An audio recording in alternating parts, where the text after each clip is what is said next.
Cross voting को नहीं मुहामुही हेले बीजेडी नेता।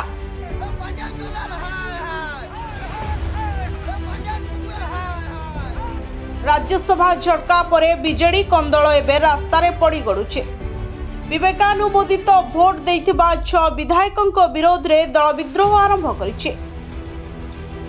बांकी विधायक देवीरंजन त्रिपाठी भुवनेश्वर सरकारी बासभवन आगरे आज बिजु युव और छात्र सभापति नेतृत्व में विक्षोभ करा जायछे। दल सहित बेईमानी करिथिबा अभियोग रे देवीरंजन को फोटो पोड़िछि दल।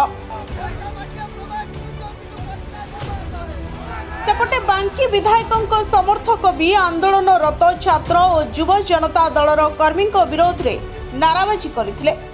केवल सेतिकी नुहे, नाराबाजी करने सहित पांड्यान को विरोध में मध्य नाराबाजी करिसेंते। किछि समय उभयों मध्य बाग युद्ध देखा मिलता। एणे बांकी विधायकों सरकारी बासभवन आगे बीजेडी प्रतिवाद खबर पाई पहुंची सांसद दिलीप राय, अमर शतपथी और बीजेपी विधायक प्रशांत जगदेव।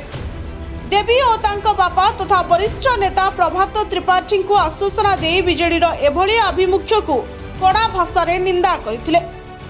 अमर शतपथी कहते राज्यसभा निर्वाचन में दलीय हुईप कार्य करि न थाए, निज पसंद रे भोट दबा आईन सम्मत।